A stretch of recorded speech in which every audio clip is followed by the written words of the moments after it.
Je m'appelle Marie-Catherine Ribaud, je suis psychologue, j'ai travaillé avec des enfants et des adolescents surtout pendant 40 ans et j'avais publié il y a pas mal d'années 2 essais concernant les enfants et là j'ai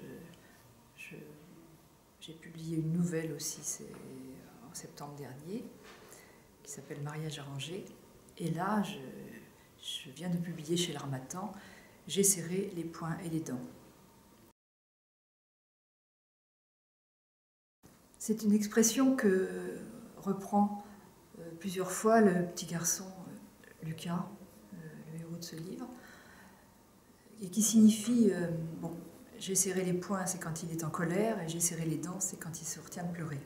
Donc il s'agit d'un petit garçon qui a 7 ans au début du livre et 9 ans à la fin, et qui, depuis sa petite enfance, qui vit seul avec sa mère, et que sa mère emmène chaque mois voir son père en lui disant « Papa est au travail ». Et un jour à l'école, on lui dit « Ton père, il n'est pas au travail, il est en prison ». Et à partir de là, la vie de l'enfant va changer, et il va lui arriver toutes sortes de choses. Bon, d'abord, il va se faire rejeter par les copains, il va changer d'école, etc. Ce qu'on va suivre surtout, c'est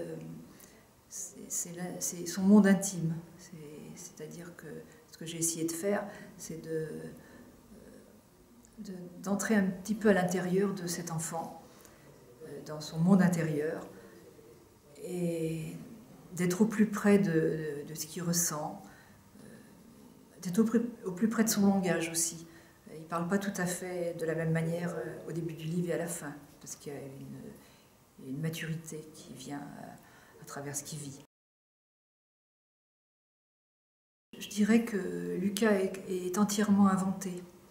Donc, c'est pas du tout un enfant que j'ai connu, mais c'est évidemment à partir de choses que les enfants m'ont fait ressentir, qui ont forcément été projetées dans ce personnage.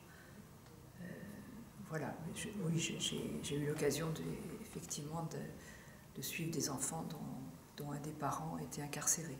Je ne décris que ce que voit et comprend le petit garçon. Et il y a par exemple des choses qu'il comprend vers la fin du livre sur sa mère, par exemple sur la vie de sa mère, sur sa naissance, des choses qu'il ne sait pas, et que petit à petit il apprendra. Et donc les personnages autour de lui sont, comment dire, vus de ses yeux à lui, donc forcément subjectifs. Voilà. Alors il y a un certain nombre de personnages autour de lui, parce que bon, ce qui est essentiel, ce qui m'a paru essentiel, c'est les rencontres qu'il fait dans sa vie. Donc il y a des mauvaises rencontres, évidemment, puisqu'il change d'école, il est mis dans une école où il y a d'autres enfants difficiles, il se laisse un peu influencer, bon. Et puis il y a des belles rencontres qui vont changer sa vie.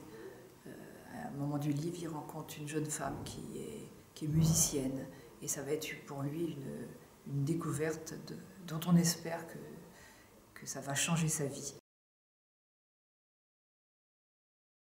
L'essentiel pour moi, c'est de rentrer à l'intérieur de la tête d'un enfant, dans son monde, et d'essayer de le traduire au plus près de ce qu'il ressent, aussi bien au niveau des sensations que des sentiments, de ce qu'il vit et de la façon dont il voit les gens qui l'entourent et le monde.